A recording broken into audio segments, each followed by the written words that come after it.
Building a great B2B go-to-market engine starts with understanding what works and evolving it. I'm your host, Rob Carroll, and this is a go-to-market perspective, where marketing and sales leaders share how they're transforming their organizations, foundational best practices, smart trade-offs, and practical AI delivering value and scale today.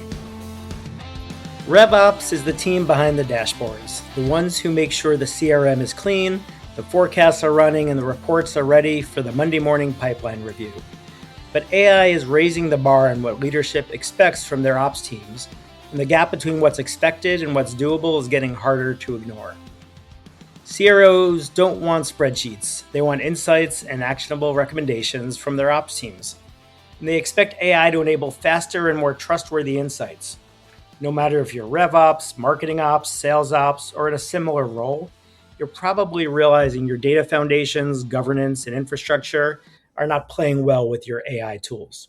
Today, I'm sitting down with two guests who have been living this problem from different angles. Darwin Singson, who has spent years building revenue enablement and AI-powered sales automation systems at companies like Eventbrite and Syndio, and Naresh Govindaraj, CEO and founder of AIdeaBlocks, who's building the infrastructure layer designed to close the gap between AI tools and trusted GTM intelligence. Darwin, Naresh, and I have known one another for many years, going back to our time together at Informatica. And I was flattered when Naresh asked if I can provide occasional go-to-market coaching as he scales out AIdeaBlocks. As you guys know, I love solving data challenges, and I'm looking forward to this chat. So Darwin, Naresh, welcome.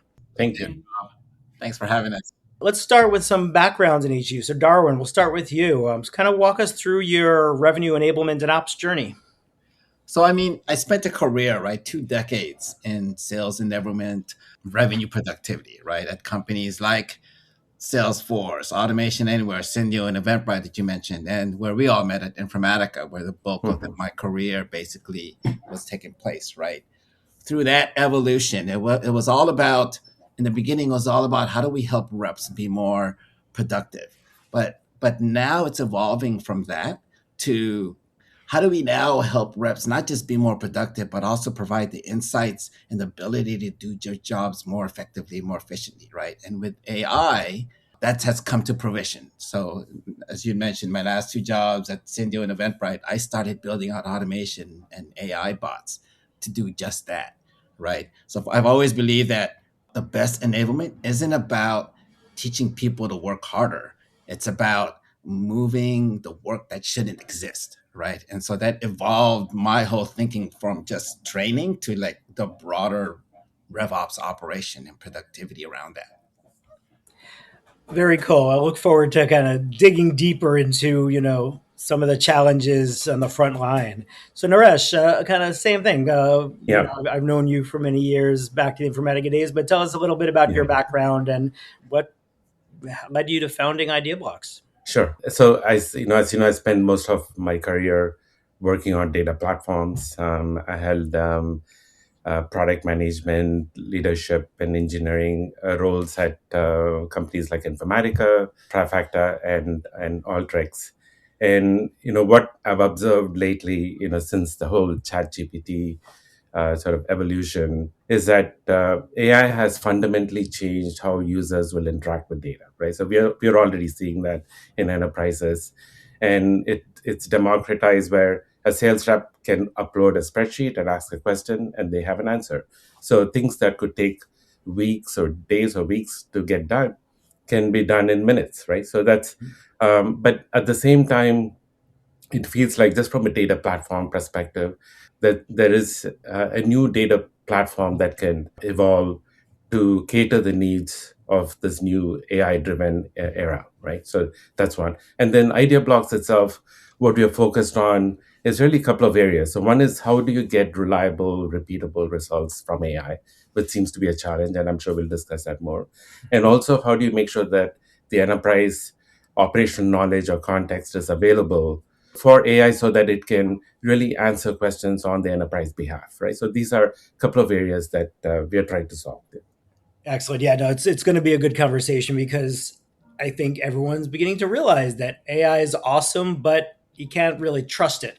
And that's the whole title of our episode, is specifically around RevOps and helping the chief revenue officer and go-to-market leaders make good decisions, you can't just rely on AI, but you can't just rely on the old ways of doing data management either. So I'm looking Yes. forward to this.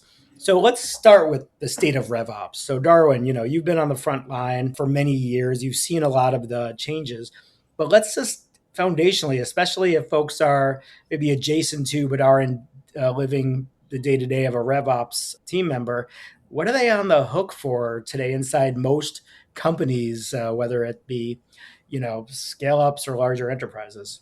The role of RevOps fundamentally has changed. They're no longer just reporting on the business. They're expected to influence it, right? RevOps still owns the infrastructure. They still own forecasting, the pipeline, the CRM governance, territory management and reporting, right?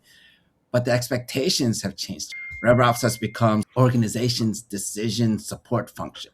The RevOps used to report the business, but now they're expected to help run the business, which is kind of fundamentally different from what RevOps was in the past, which was let's build out those dashboards.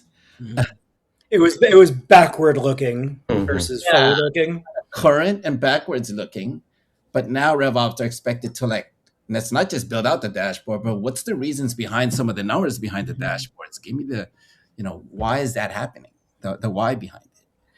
Are there some kind of newer asks with expectations with CROs, like that CROs are now expecting RevOps to answer some tougher questions? You have any examples that you can provide some color on? What are some of those new asks look like? So from what I'm seeing now, right, leadership is they're not asking for more data, that's for sure. They're asking for more confidence, right?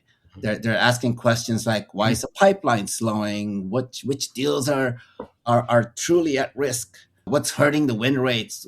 Which managers need more coaching? What should we be doing next week or next month, right?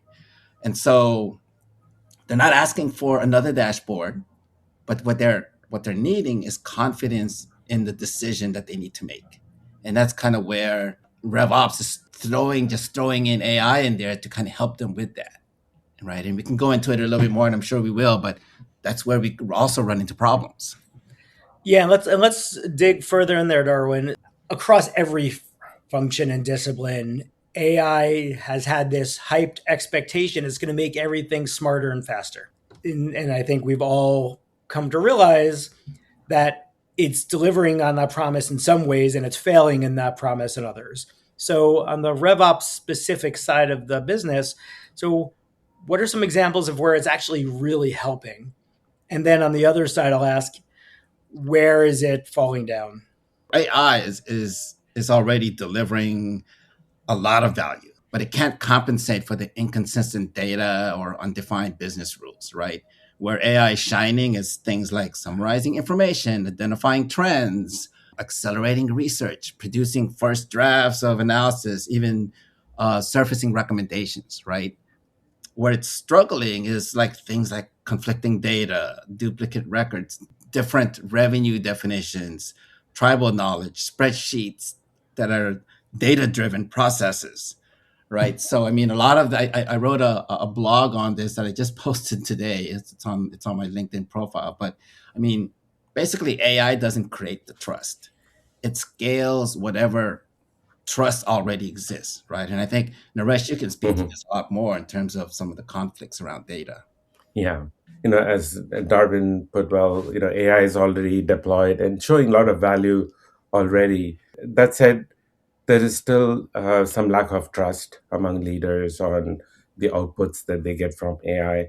And, some of the challenges are, AI is probabilistic, right? Just like to a good extent, even humans are probabilistic. So expecting sort of repeated exact answers from AI is difficult, right? It's just the way AI works. So it needs to be deployed in right ways to really use it to a benefit, right? The other part is that I think a lot of initiatives that have involved AI has not provided all the context that AI needs, right? So it's like your enterprise knowledge, like you said, tribal knowledge, and the information that's on people's heads or in Slack or emails. How do you make that available to AI so that it has all the information and the context needed to give the right answer? So that's been part of the challenge, and also data quality. You talked about duplicate data. How AI may not know that, right? So it's going to make a judgment on poor data.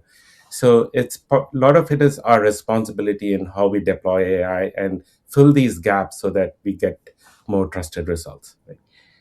Yeah, and I think we've all spent a lot of our careers in the data management space dealing with Mhm. data quality and data governance concerns. And I think this is the funny thing, that AI has not introduced the concept of inconsistent data answers, right?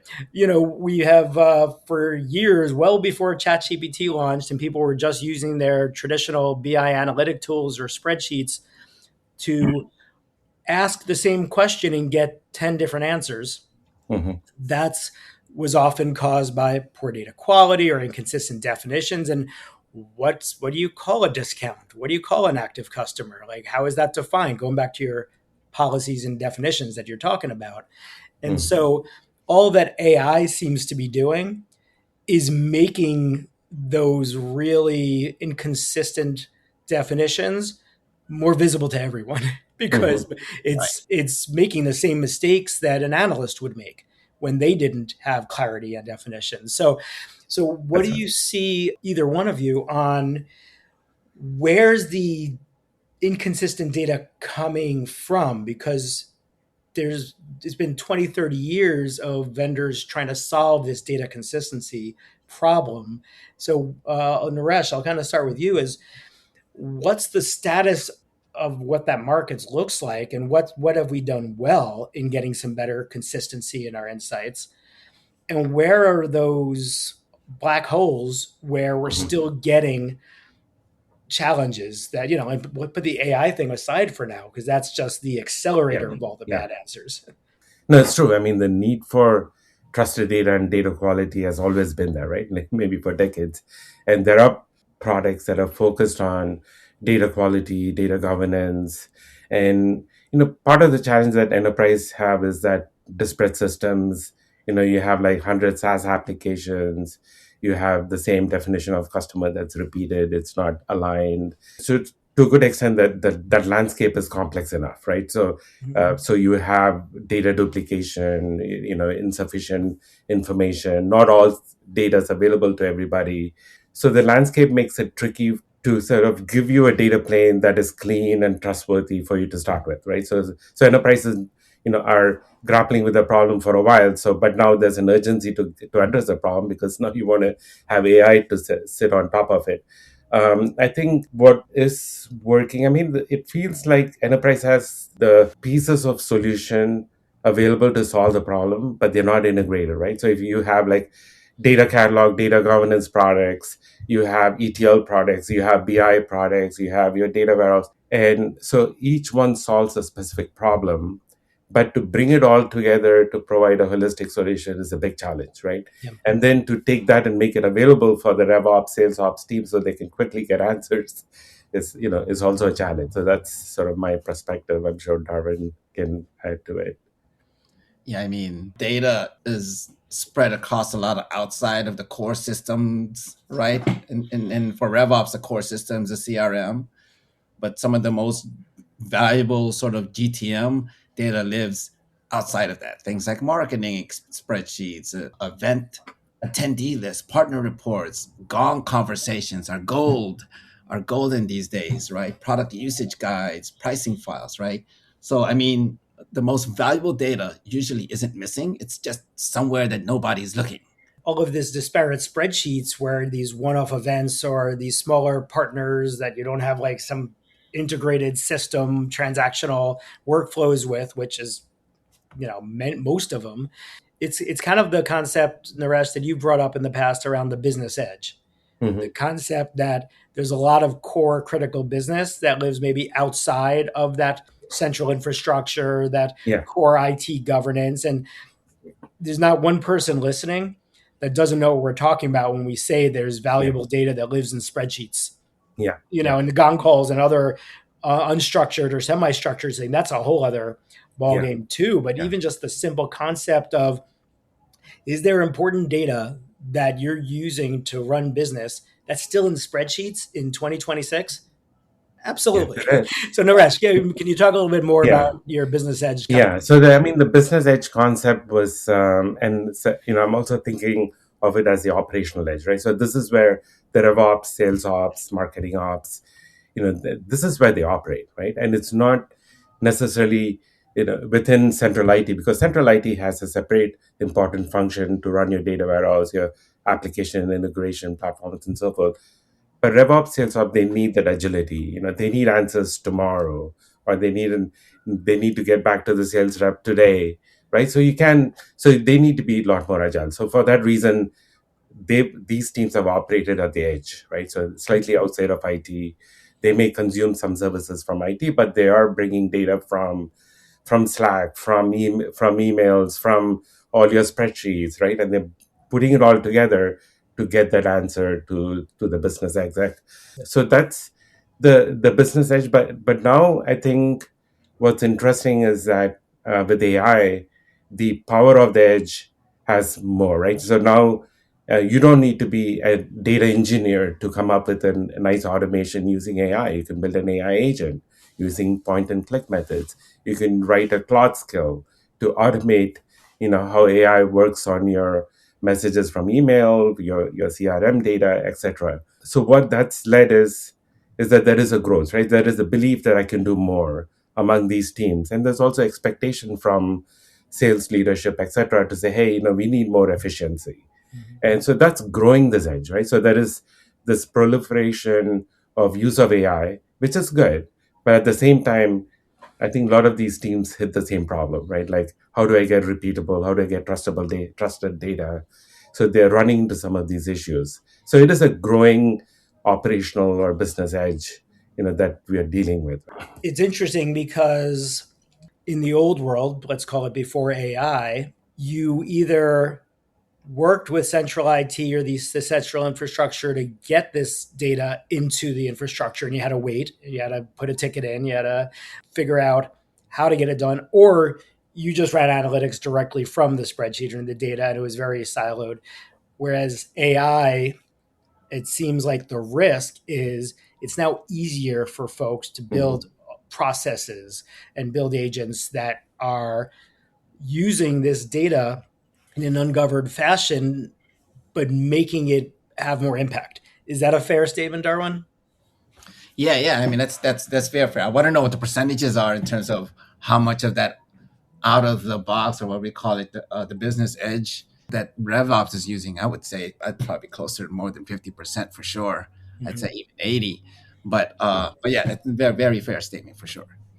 What happens today when you feed, let's call it ungoverned data, 'cause we're all data geeks here, which means for the uninitiated, data that hasn't had standards and policies and rules applied to define what you should do with it, and in AI speak, it's the context, the business context that AI needs to help create better results. It's just the data portion of that. So if you're putting ungoverned data into an AI agent, ask it to produce insights for the CRO, what's happening, Darwin? Short answers, you automate uncertainty, right? AI will confidently give you the charts, the insights, the forecast recommendations. But if the underlying data is inconsistent, then the output becomes difficult to trust, right? Bad data doesn't become good because of AI.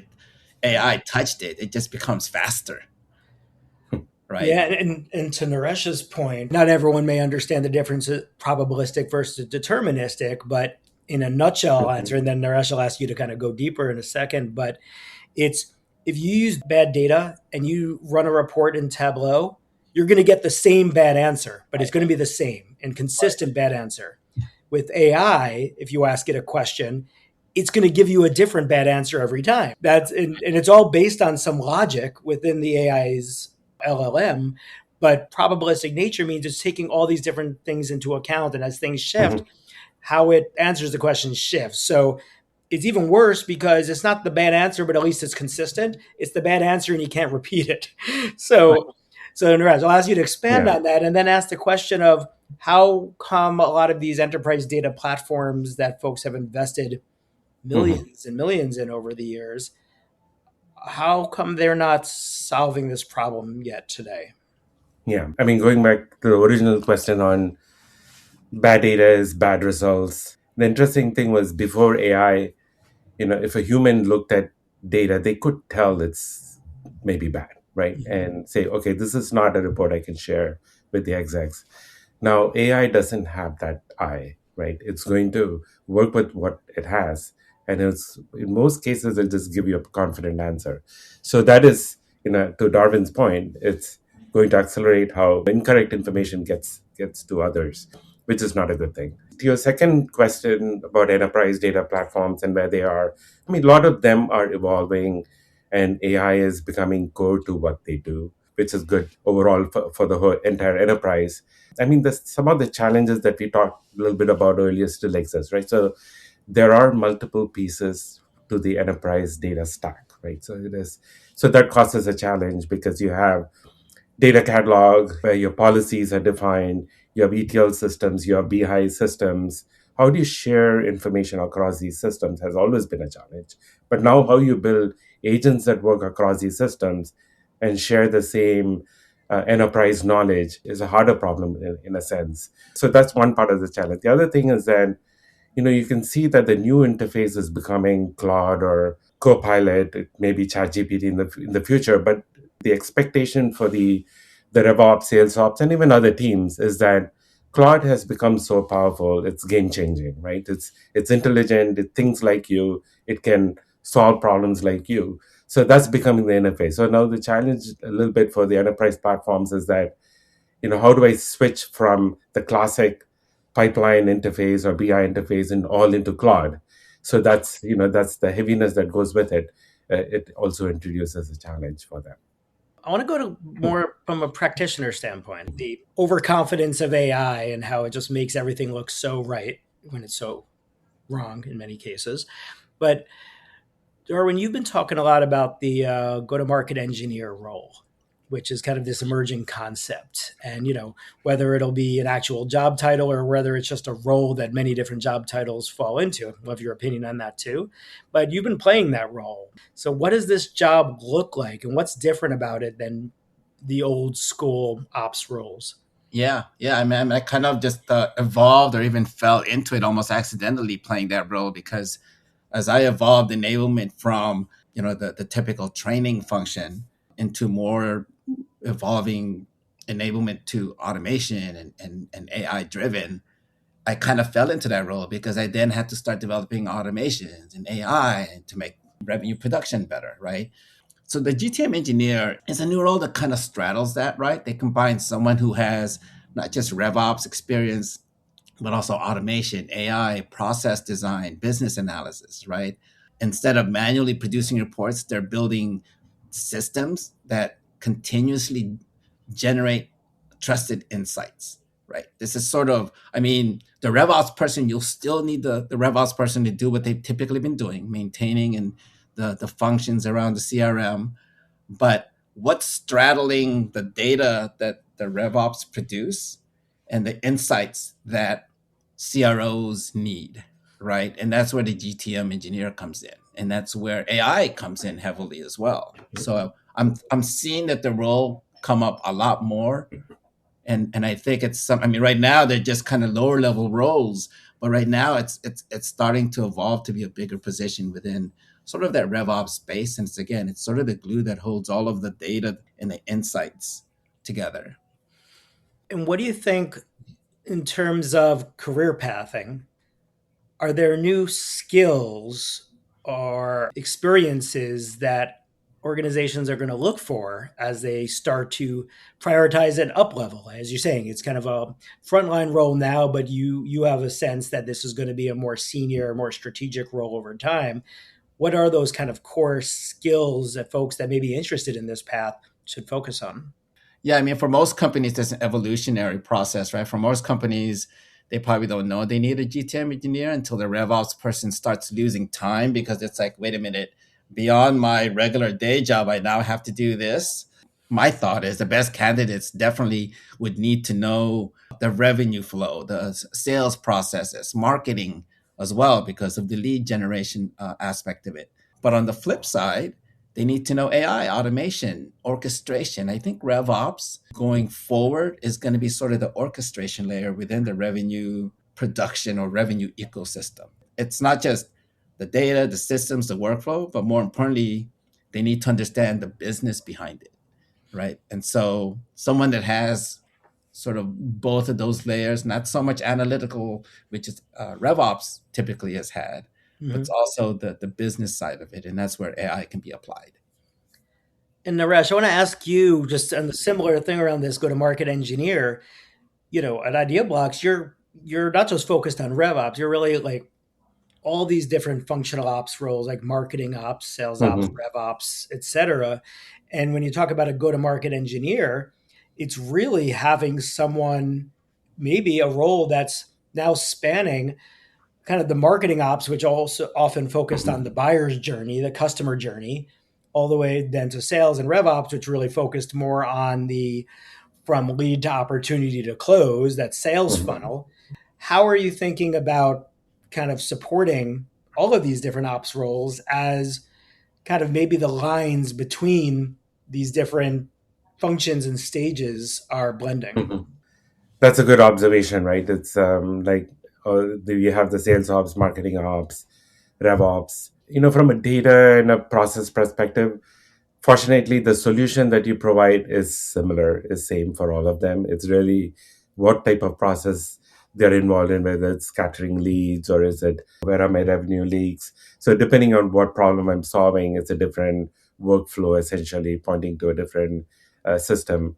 But what's common among all of this, and I think what Darwin also mentioned, is that AI has changed the role of the RevOps and maybe has brought in the notion of a GTM engineer, right? Because now using natural language, these GTM engineers can really build that orchestration, build the automation. And I think their goal is to really automate what you would normally just be a very repeatable process, right? If you're bringing leads every day and you need to clean the leads, you need to dedupe the leads, hey, why not AI do that, right? So having a platform that allows marketing ops to do that, having sales ops to churn out reports so that every Monday morning that is something delivered to the sales reps.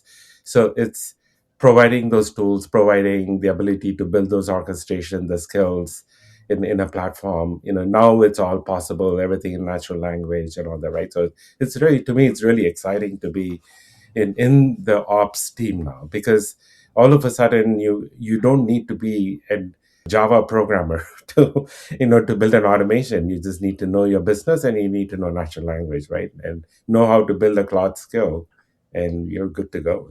There's historically been collaboration, but oftentimes a real distinction of roles and a little bit of a wall between, let's say, marketing ops and RevOps.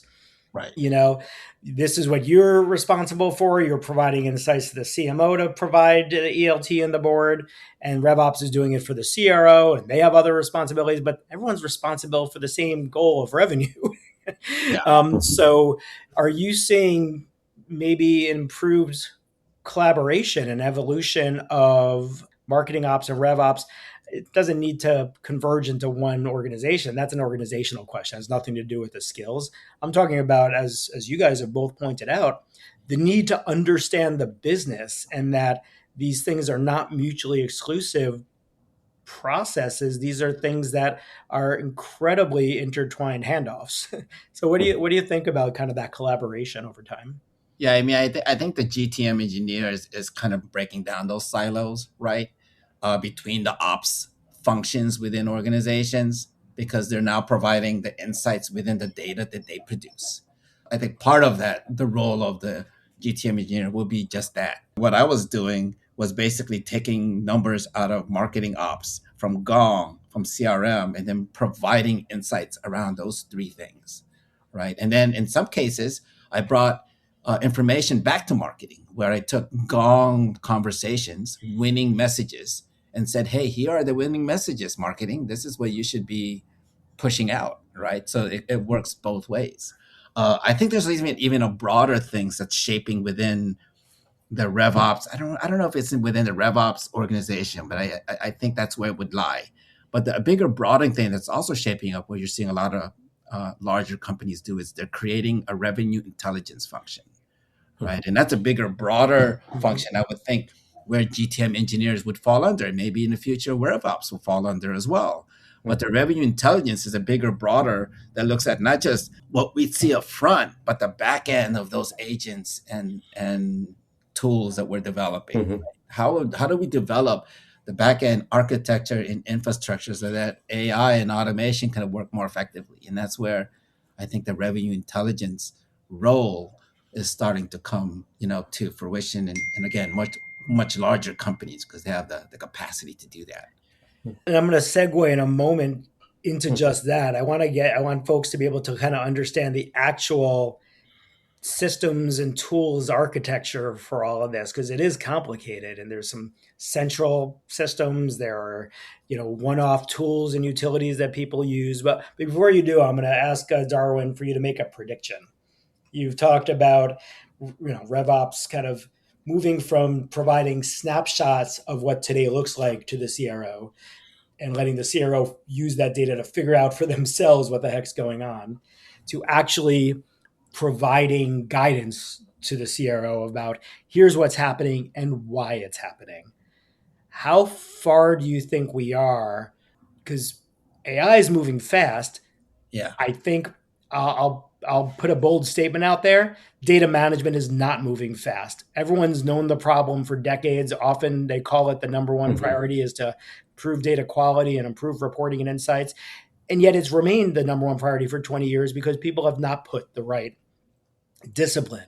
So do you think that AI is going to be a catalyst to finally get data the focus and priority it deserves? Or do you think we're going to still be in that same hamster wheel of indifference? We're going to do just enough to get the AI right, but then let it fall again. What's your prediction?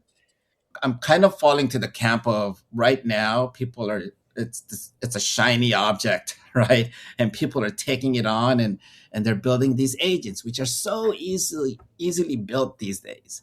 And so that's all front end stuff. So I think that's what's happening now is they're building a lot of front end stuff. And now they're going like an oh shit moment where it's like, wait a minute, as we talked about earlier, all the front end stuff is great. The AI is doing its job, but it's pushing out bad data or bad information, right? And so eventually the lagging part is always going to be where the bottom line data management, unfortunately, right? And so I think it's always going to be lagging.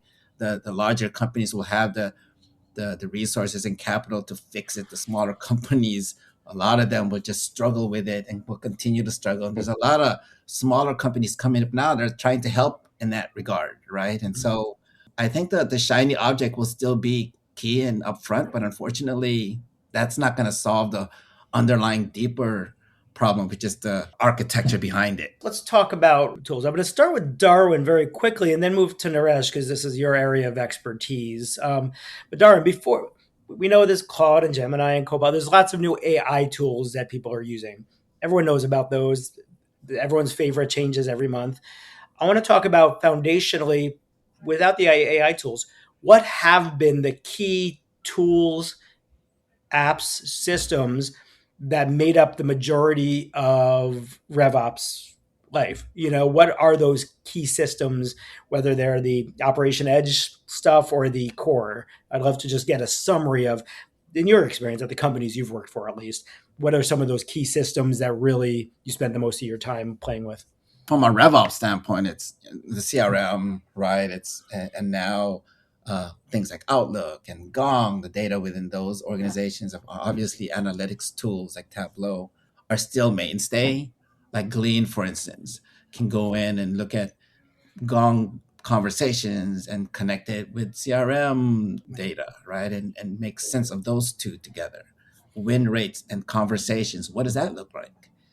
So I think that's more and more coming to fruition. But again, that takes more time off and away from RevOps from doing the things that they originally were intended to do. Hence, the need for someone like a GTM engineer to come up to actually, okay, now can you connect these two and provide insights? Right. Yeah, no, the slew of potential solutions implies that the existing ones aren't doing what it needs, but Sometimes they are, but the shiny object syndrome gets in the way of productivity. So that we all know about that. Mhm. Naresh, Yeah. let's talk really about what is a sufficient, or I don't even want to get to best in class, but what does a reference architecture for a well-built go-to-market data stack look like? So what are some of the foundational pieces that no matter what anyone needs to do, if they haven't Mhm. done this, they have to foundationally get started. And then we'll talk about kind of where some of the gaps are. Because of AI, there is a shift to democratization, right? So any platform you build must be easy to use, preferably natural language driven. So, as long as you understand your business, your data, you can build the process that you want. There are a few key pieces to build a platform for today, right? In the sense that secure connectivity is a given, trusted ways to connect to your CRM system, your ERP system, your Google Drive, all of that needs to be in place. That's table stakes. And so beyond that, I think more and more what operational teams will need is that the shared operational knowledge, right? Is that the context. You could call it the operation layer or repository. And this is not just RAG. It's not like a set of documents where you can just load and say, hey, here you go. These are all my policies. AI follow it, right? It needs to be broken down into pieces of knowledge that AI can retrieve and use in context for the right problem, right? This includes things like not just policies, but schema definitions, business terms, metrics definitions, data flows, data quality logic, mapping logic, right? And even things like skills. So these are all artifacts that AI should be able to, in the fingertip, make a call, preferably through something like MCP, which is the new ways for AI to talk to backend systems. The other key part is, we talked about probabilistic and deterministic Mm-hmm. processing. Not all process needs to be run by AI, right? So there are certain parts where, when it comes to summarization and where AI needs to step in and do the right thing. But data processing for a good part is deterministic. So you need a deterministic engine. A lot of the classic platforms provide that already. For the Mm-hmm. ops team, they're looking for something lightweight that they can control from Claude to be able to run. Hey, show me my updated pipeline. What does that look like? What's the weighted pipeline look like? So they want flows that they can build through Claude that's run in the backend through deterministic process and returns kind of trusted deterministic answers, right? So that's important. Data quality, we talked about that, is a key piece. So the good thing is that we talked about some of the bottlenecks with data quality, how come it's not been addressed over the years, that we could actually probably use AI to help with data quality as well, right? To identify duplicate information, Mm-hmm. fix the formats of dates or whatever that is, right? But data quality is key. You need that layer to get the consistent answers. So it's like the shared operational knowledge, which is the context, is the deterministic engine, and then data quality, and then secure connectivity, right? And all of that, Yep. in hopefully in a unified platform, because for RevOps, sales ops team, they can't stitch like multiple platforms together. They want one place where they can log in and access everything. And hopefully, it's also a way we talked about sales ops, RevOps, marketing ops being able to collaborate. It could be a platform where these teams can come together because their workflows do overlap in some ways. What you're saying is, if I got this right, is Mhm. the core components like your ETL tools, your data quality tools, your data lakes, analytic platforms, reporting tools, that's still foundational architecture. You need Yes. these things as any enterprise would. Yes. But there's a lot of things that fall through the gaps, and especially for fast moving ops teams, they don't necessarily have the usability or the access rights or whatever to Mhm. actually leverage a lot of the things that are in these core Mhm. systems for their fast moving, you know, GTM Yeah. engineering Right. Right. processes they're building. Mention a little bit about how does IdeaBlocks work with this existing infrastructure? What gaps is specifically IdeaBlocks filling for in that environment? So we talked about the business edge or the operational edge where the ops teams are working, right? So today the tools they have is essentially Excel and maybe a SQL editor. So they're very simplistic. They get the work done, but it's not agile enough. And now they have Claude as an interface where you can generate SQL to do things. But what IdeaBlocks provides is a platform where you can bring your business rules, policy definitions. You have a deterministic engine, and you have the connectivity and data quality capabilities all in one, where an ops team can easily use Claude as an interface and access your data source, define your workflow to bring leads in, right, or route leads, and then share that the results with business users or other members in the team, other GTM engineers, and so forth, and then also address data quality all in one unified platform, which is natural language driven, right? So the goal is really to simplify and use AI as much as possible, but use deterministic engines wherever applicable, right? Or so it's at the end the goal is getting that trusted results so that you can repeat and automate for that. Yeah. So the best of deterministic and probabilistic is kind of the goal here. It's a marriage. You wanna kind of manage that sort of divide and that the shift from one to the other. I'll even do a little public service announcement here. Is there's a lot of technology talk about probabilistic bad, deterministic good. It's like, no, that's not the way it is. They're both valuable for a specific need, and it's rarely one or the other. The challenge is deterministic doesn't get you the really interesting insights that AI can bring because it's just fact-based. Right. So it is the combination that will eventually lead us and the future GTM engineer discipline as a whole into, hopefully some pretty cool territory. Exactly. Let's end this with one final question. How to hold the conversation, and Darwin, we'll start with you, with the CRO who has high expectations but is very skeptical of what AI is coming from the team, like what AI is delivering and that the team is presenting to them. So what's the conversation that you would have with your CRO to get them off the edge? They shouldn't be asking whether the AI is working, right? They should be asking whether the answers are trustworthy, right? Questions that can we reproduce this tomorrow? Can finance validate this? Where did this data come from? Which business rules were applied? Can we explain every step, right?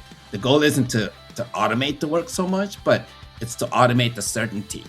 And that's what CROs are looking for, and that's more and more falling in the hands of RevOps. Makes sense. Naresh, any final thoughts there?